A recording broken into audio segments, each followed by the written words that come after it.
TOK Essay title number 3, May 2026. I love this one. I'll bet you love this one. I've got some amazing stuff for you here. Let's get an A and get an A in TOK. I know the reason you're here is to download my notes, so get it here. Download my notes. You can look at all of this stuff. There's some amazing stuff here. There's actually 2 free books. So pause the video, it's okay. Go in the description and click the link so that you can follow along and download my notes, or just skip the video completely and download my notes. It's fine. I really don't care.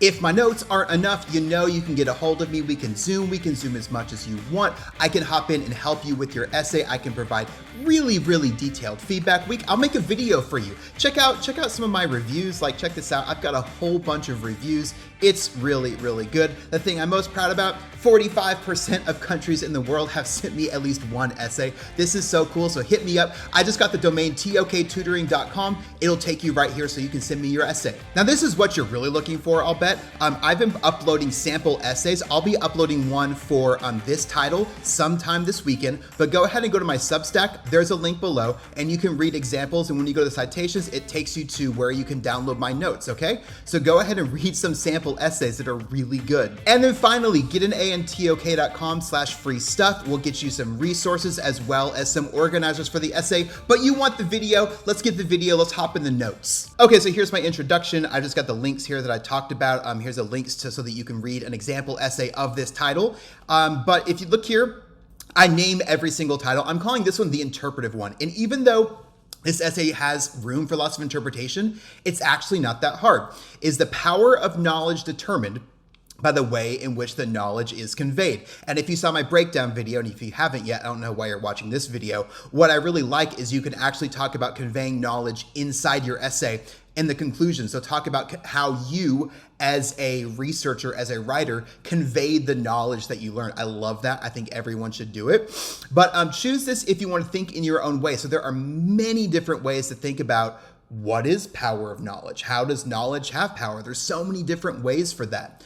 There's so many different ways to convey convey knowledge as well. If you'd like to interpret things differently as well, you can look at single things and see how one idea can be interpreted to make 2 different points. There's multiple examples of that here. And then if you want to do my awesome conclusion, which is what I was talking about earlier. Okay, so this is a little bit different because I found some really interesting resources that aren't isolated to one specific AOK. So if you want to look here, I found the actual book. This is called Brain Rules, and it's an entire PDF that talks about how people remember knowledge, how knowledge can go inside of our brain and stay there. And I put this because that's one way of thinking how knowledge can be powerful. If knowledge can be used because it's remembered, that's one way to say that knowledge is powerful. And there's so many different ways to say that knowledge is powerful here. Please don't isolate one way that knowledge can be powerful, because that's really limiting what you're talking about. Now, here's another article about visuals and charts that goes across AOKs. This is not really art, but this is ways that knowledge was made to be easier in its communication through visuals. So what you can do here is you can look at all of these different visuals and then connect that to the AOK that you want to be looking at. But there's so much stuff here. I love this one. I just had to share it even though it didn't sit in one AOK. All right, let's look at maths. So, powerful to some, confusing to others. This article is really relevant if you want to convey how mathematical beauty, and I don't get that at all, can connect to power. So be liberal in how you define power. So we could say that something that mathematicians all agree is beautiful is powerful as well. So when something complex is hard to communicate, if nobody understands it, is it still powerful? That's one way of looking at it. So this article right here is talking about Euler's identity and how some people think it's you can also say useful and simple to do a big thing, but because it's really hard to understand, people don't really care about it. People don't really use it, and you can connect that with power as well. So I really like this one. Okay, this math is actually beautiful, I think. So to counter the previous point, what happens when something really confusing is able to communicate through beautiful visuals? So the Mandelbrot set, this is actually the background in my, oh, this is a cool video. Excellent. I'm not gonna watch the video here, but I'm just gonna Google Mandelbrot set. You can see some really cool stuff here. So it's this visual that is actually a visual of an equation or something, but it's something that has gone very mainstream despite being very complex mathematically. So it's basically the exact opposite of this. So you do need to connect to power. And the reason I'm not giving you that answer is I think both of these can go either way. It depends on if we're defining power by usability, by application, by acceptance. But this is all about how two complex things that do a lot are communicated easily and in a challenging manner, and that affects what happens with it. We are going to break my number 1 and number 2 rule right now. And I always say you shouldn't talk about COVID because when somebody wants to not research and just talk about the sciences, they talk about the COVID vaccine and it's so annoying. But this is actually going to work really well if you want to talk about COVID. So mathematical models were used to communicate complex information to the public about COVID during the pandemic. So for example, we're not using complex mathematical terms. We're saying flatten the curve. That's an example. Were these powerful because of the way that they were communicated? You can think about because we made it widely understood, a lot of people were able to grasp it and do something with it and flatten the curve. But then you can also argue, and I think that you hit both of these, because it became so simple, maybe it became misunderstood and it wasn't powerful. So 2 different ways to look at that there. I give you 4 articles here. One of them I think is about flattening the curve. A simple mathematical tool to forecast COVID. Oops, I don't want to unlock. Oh yeah, you can unlock access there. So that's really cool. And I think one of these is from the British government as well.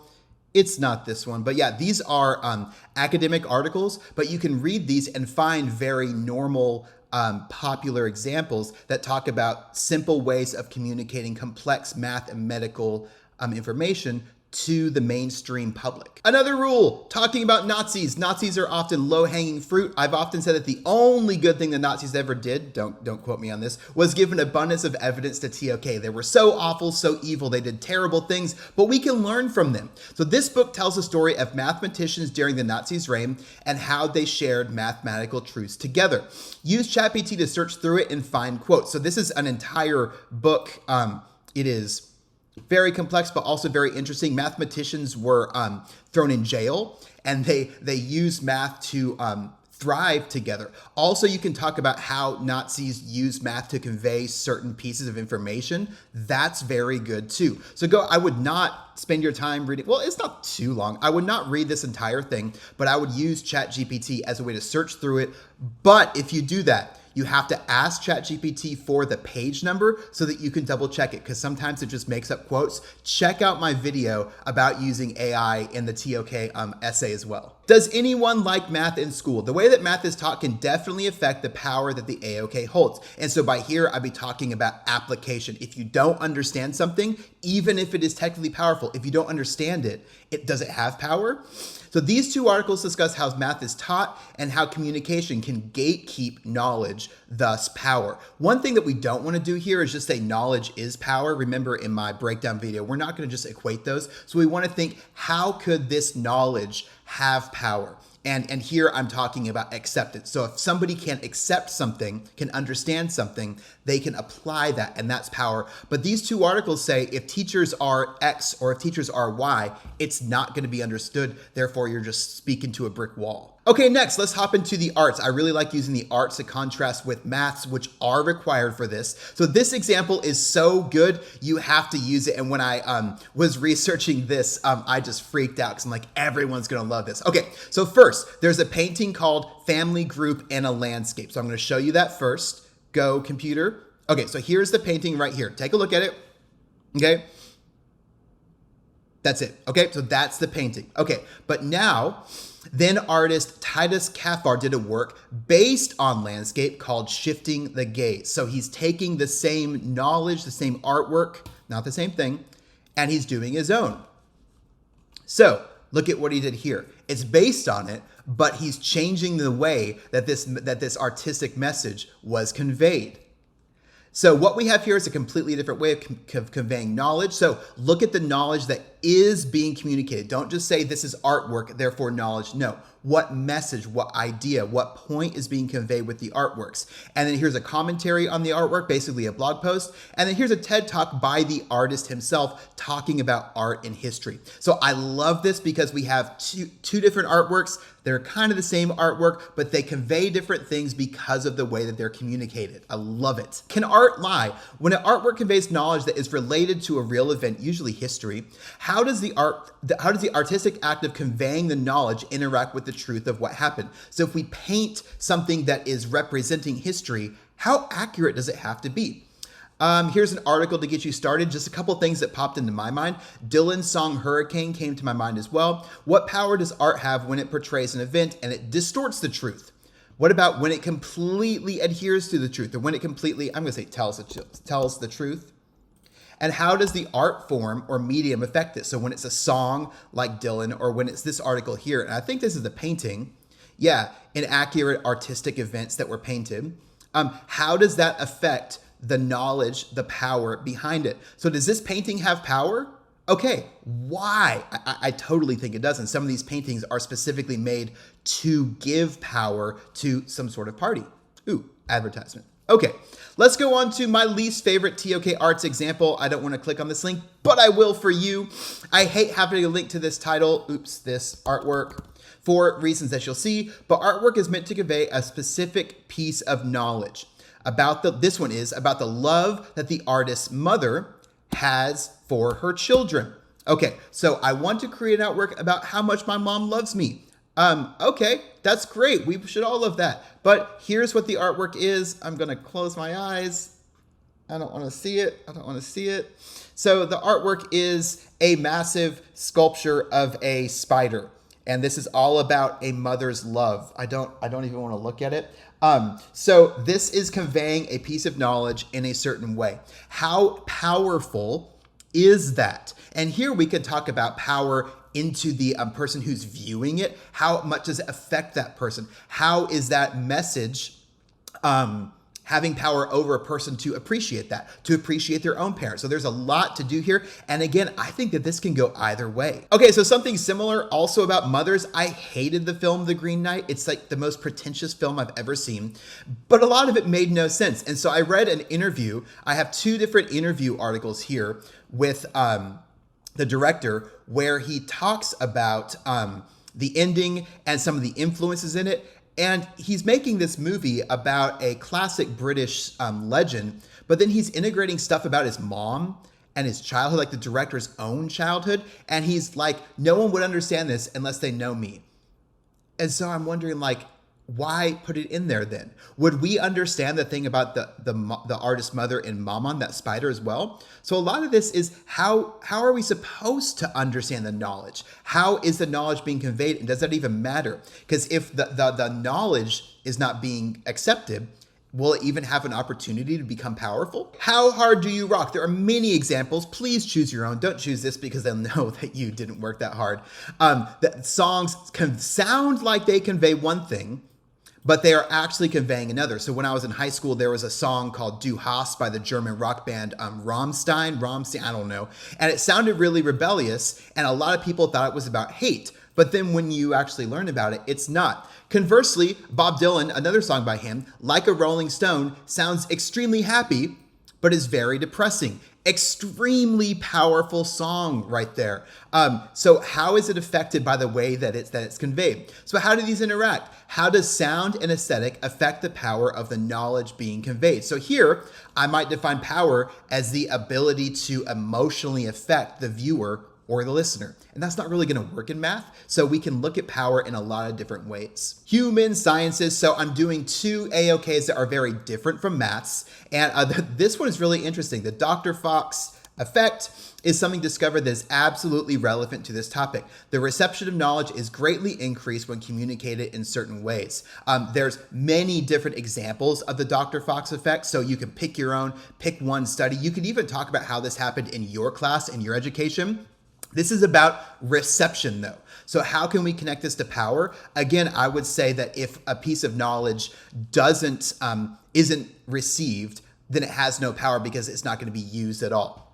So this is a Wikipedia article on the breakdown of the effect, and it's also an academic example. That's why it's called the effect. It sounds all fancy.